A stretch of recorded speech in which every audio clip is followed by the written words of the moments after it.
Welcome to the deep dive. Today we're opening up a concept that's, well, it's ancient, it's incredibly accessible, but maybe one of the most misunderstood ideas in modern wellness, mindfulness, or Sati in the original language. Yeah, and what's really striking in the sources we've looked at is just how central they make this practice. Lots of paths have steps, A, B, C, but the Buddha didn't really talk about Sati as just one part, like, say, step 7 on the Eightfold Path. Right. It was more like the engine, the thing that actually powers the whole journey towards wisdom. Exactly. So our mission today really is to get to the core of Sati. What's the practical definition, and what's its profound purpose? We wanted to understand why something often boiled down to just breathing was called the, quote, direct path to purification and liberation. I mean, that's a huge claim. It really is. And, the amazing thing is it starts with something quite simple. Mindfulness, at its heart, is just moment-to-moment, non-judgmental awareness. It's the simple but actually pretty radical act of being fully present. We often say the mind wanders, and it's true, isn't it? It's always off somewhere else, lost in the past, worrying about the future. Sati is like the anchor. It's the tool that gently brings that wandering mind back to right now, the only place life is actually happening. Okay, let's unpack that anchor idea. Because the original Pali word, sati, it actually means to remember or to recollect. Now, if you're trying to be present, that sounds a bit weird, right? Why remember something if the goal is being here? That's a great point. But the remembering here isn't about recalling memories from the past. It's the mental ability, the faculty that remembers the intention to pay attention. It's remembering, oh yeah, I meant to be focusing on my breath or whatever your anchor is. So if you're mindful for, say, 3 minutes and your mind drifts off for 30 seconds, which, let's be honest, it absolutely will. Guaranteed. Sati is that little inner prompt, that remembering that brings you back. So it's recollection, yeah, but always in service of presence. That clicks. It's like flexing a mental muscle, remembering the task at hand. Okay, so if we're training this muscle of recollection, where do we actually point our attention? The sources give a really helpful structure for this, don't they? The 4 foundations of mindfulness. Yes, exactly. And think of these 4 foundations almost like a curriculum for training your awareness. They make sure we're not just cherry-picking pleasant things to focus on, but looking at the whole picture of reality. So the first one is the most tangible, right? Mindfulness of the body, Vipassana. Right. This is purely about physical sensations, the feeling of breath moving in and out, the pressure of your feet on the ground when you walk, maybe even just noticing your posture right now as you're listening. Why start there? Well, the body is always here, isn't it? It's always in the present moment. So it's a really reliable grounding anchor. But then the second foundation, this starts the more internal work, mindfulness of feelings, Vipassana. Feelings. Okay, so like emotions. Happy, sad. Not quite complex emotions yet. This is more fundamental. It's about noticing the raw tone of any sensation as soon as it arises. Is it pleasant, unpleasant, or just neutral? It's classifying it. Pleasant, unpleasant, neutral. PUN. Why is that specific step so important before we get to, say, anger or joy? Because that immediate labeling, pleasant, unpleasant, neutral, that's the trigger point. That's where craving starts. Yeah. If something feels pleasant, bang, we instantly want more. If it's unpleasant, we immediately push it away, aversion kicks in. Dhyana practice teaches you to just notice that raw labeling before the whole story and the complex emotion builds around it. Got it. Okay, so that leads logically to the third one. Mindfulness of the mind, Siddhartha. If the second is the basic pleasant and unpleasant label, what's this third one looking at? This is observing the overall mental state, the climate of the mind itself. Are you aware that right now there's a happy mind present? Or a sad mind, an agitated mind, a calm mind? Here you're looking at the Saton, the mind as a whole, rather than just that first reactive label. So it's like the difference between seeing the initial weather forecast, pleasant or unpleasant, and actually noticing if it's cloudy, sunny, or stormy right now. That's a great way to put it, yeah. And that distinction is really helpful. Then finally, the 4th foundation, which many see as the deepest, mindfulness of Dhamma, the Manupasana. Dhamma. So the teachings. Not just the teachings as concepts, but observing phenomena, the fundamental principles of reality as they actually happen in your own direct experience. How does that work in practice? It means watching things like the 5 aggregates, form, feelings, perceptions, mental formations, consciousness, seeing how they constantly arise and pass away within you. It's not about reading philosophy, it's about seeing the truth of, say, the Four Noble Truths playing out moment by moment in your own mind and body. Wow, okay.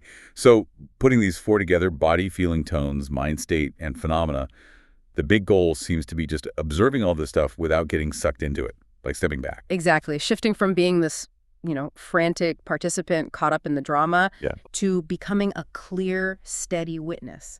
And that shift, that simple shift in perspective is absolutely crucial. It gets right to the heart of the problem the Buddha identified. Which is suffering. Dukkha? Okay, let's connect those dots now. For someone listening, what's the real payoff for training the mind like this across these four areas? Why did the Buddha put such huge emphasis on this awareness? Well, he taught that the root of our suffering, fundamentally, is craving, this sort of unconscious, automatic wanting or pushing away. Right. When we're mindless, which, let's face it, is our default mode, a lot of the time we're basically running on autopilot. Like you said earlier, it's stimulus response. Something happens and we have a programmed reaction. If it's pleasant, we grasp. If it's unpleasant, we fight it or flee. It's pure habit energy. We're not really choosing our responses most of the time. Precisely. We're just running old code. And Sati, mindfulness, is what interrupts that cycle. By being present, by being aware, we create this tiny but critical pause, a kind of space between the stimulus and our habitual reaction. That space. Okay, I want to push back on that a little because it sounds good in theory. But for someone really struggling, say with intense anxiety or deep anger, when that feeling hits like a tidal wave, doesn't that space just vanish? How does simply remembering to be present actually help when you're in the grip of something overwhelming?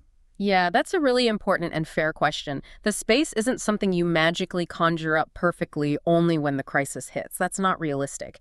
It's a capacity, a mental muscle you build through practice, thousands of tiny, gentle repetitions when things are calm. Like when you're washing dishes or walking. Exactly, when the stakes are low. Then, when the big wave of emotion hits grief, anger, panic, the goal isn't necessarily to make the feeling disappear instantly. That's usually not possible.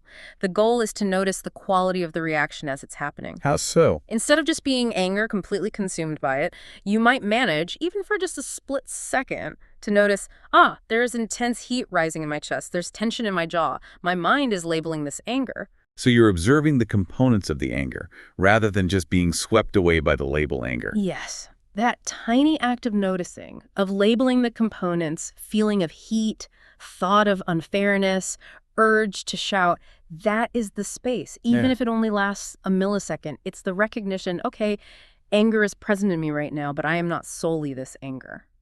That creates distance. It shifts you from being a victim of the reaction to being an observer of your internal weather pattern. Right. And that allows you maybe to respond more wisely instead of just lashing out automatically. Well, exactly. It fundamentally changes your relationship with your own inner world. You're no longer just tossed around by the waves. You're learning slowly how to navigate them or even just stand on the shore and watch them. Okay. Let's talk about the ultimate aim then. The sources talk about this path leading to purification. What does purification actually mean in this context? If creating that space is the immediate benefit, what's the long-term result of staying with that non-reactive awareness? Purification, in this sense, means clearing away delusion. Specifically, the delusion that things are permanent, that they are inherently satisfying if we just hold on tight enough, and that there's a fixed, solid me at the center of it all. Steady, consistent mindfulness, practiced over time across those four foundations, allows us to see through these delusions directly. We start to perceive what are called the three marks of existence, the fundamental truths about reality. This is the really deep, liberating insight that Sati makes possible. Okay, let's name those three again. The first is Anicca, impermanence. Right. And Anicca isn't just nodding along intellectually, oh yeah, everything changes. It's seeing it directly in your experience. You focus on any sensation, the breath, a sound, even a thought, and you notice, wow, it's not solid, it's flickering, arising, changing, disappearing, constantly. Even strong emotions. Even strong emotions, even intense pain. When you look closely, it's not one solid block. It's a constantly shifting flow of different sensations and thoughts. Really seeing this impermanence starts to dissolve our desperate clinging to experiences. Which leads to the second mark, dukkha. Usually translated as suffering, but you mentioned it's maybe better seen as unsatisfactoriness. Yeah, that translation nuance is important. It's not just about overt pain. It's the inherent friction or stress that comes from trying to cling to things that are, by their very nature, changing, Anicca. Oh, We want pleasant feelings to last forever. We want stability. We want things to stay the same, but they don't. So Dukkha is realizing that this very act of grasping onto the impermanent is what causes the struggle, the stress, the suffering. It's like trying to hold on to smoke. Mindfulness lets you see that mechanism in action. okay. And the third mark? Anatta, non-self. This one often feels the most challenging. If everything's changing and clinging causes suffering, what about the me who's doing the observing? Anatta is the insight that this sense of a fixed, enduring self or ego, this little CEO sitting behind your eyes pulling the levers, isn't actually a solid thing. When you look closely with mindfulness, what you find is just the ongoing flow of those five aggregates we talked about. Body sensations, feeling tones, perceptions, thoughts, moments of consciousness. So it's not that nothing exists. No, not at all annihilation. It's seeing that the self isn't a static noun, but more like a dynamic verb, a process, a constantly changing stream of experiences, rather than a permanent entity having those experiences. And here's the really crucial part, I think, that this deep dive brings out. This isn't about just believing these three things. Impermanence, unsatisfactoriness, non-self. Absolutely not. Purification comes from realizing them directly for yourself through your own sustained mindful observation. It's that personal experiential insight that unlocks real freedom, not just accepting a doctrine. That's the absolute core of it. Your own life, your own moment-to-moment experience becomes the laboratory. You're verifying these truths yourself. Okay, so if Sati is the key, the tool that allows this profound personal insight, we have to get practical. How can someone listening, curious, maybe inspired, but also busy, maybe overwhelmed, actually start cultivating sakis in their everyday life without, needing to disappear to a monastery for a month? Yeah, great question. It has to be woven into daily life. The principles of the four foundations can be applied anywhere. It doesn't need to be formal meditation all the time. It's about bringing intention to ordinary activities. Like what? Give us some concrete examples. Okay, mindful walking. Just for 60 seconds, maybe walking to your car or down a hallway, pay full attention to the physical sensation of your feet making contact with the ground, lifting, moving. Really feel the earth supporting you. Simple. Or mindful eating. Instead of rushing through a meal while scrolling on your phone, try putting your fork down between bites, just for a couple of bites. Really taste the food, notice the textures, the smells. It turns refueling into a sensory experience. I like that. Putting the fork down, that's doable. And you can target those moments when you know you tend to react automatically. That little tip, pause, and take just 3 conscious breaths before you answer a ringing phone, before hitting send on that tricky email, or before walking into a potentially tense meeting. The 3-breath pause. Like installing a mini firewall. Exactly. It's a tiny interruption, just long enough to break the autopilot and consciously engage that space we talked about. It gives you a moment to choose your response instead of just reacting. Okay, so the key message here isn't about achieving some state of perfect, unbroken mindfulness, right? Because that sounds stressful in itself. Oh, absolutely not. That's a recipe for feeling like a failure. The goal is much simpler and much kinder. It's just to train the mind to come back, to notice when it has wandered off into thought, worry, planning, and then gently, without judging yourself, guide it back to your anchor, back to the present moment. So the coming back is the practice. The coming back is the practice. Every single time you notice you've wandered, that moment of noticing is a moment of mindfulness. That's the win. You acknowledge it, maybe with a little inner nod, and then you just gently return, again and again. It's the repetition, that gentle training, that builds the capacity over time. It really is a lifelong skill, isn't it? But one that promises, ultimately, a way to live with, well, more awareness, less knee-jerk reaction, and maybe find a deeper sense of peace. That's the potential, yes. And really, looking back over our whole discussion, Sati acts as that anchor. It pulls us out of getting lost in the past or spun out by the future. It gives us the clarity to act with a bit more wisdom right here, right now. It fundamentally reframes how you experience reality because you're finally seeing it directly. That's a powerful way to put it. Sati, the awareness, the remembering to be here. It's both the tool we use and, in a sense, the destination itself. Yeah, the sources often describe it just like that. Mindfulness is both the practice and the goal of the path. So something for you to really consider is, What does that actually mean for your own growth? That the very tool you're using to cultivate awareness is, in fact, inseparable from the awareness you seek. Think about how your perspective might shift when you realize that liberation isn't some far-off destination, but might actually just be about the quality of your attention in this very moment.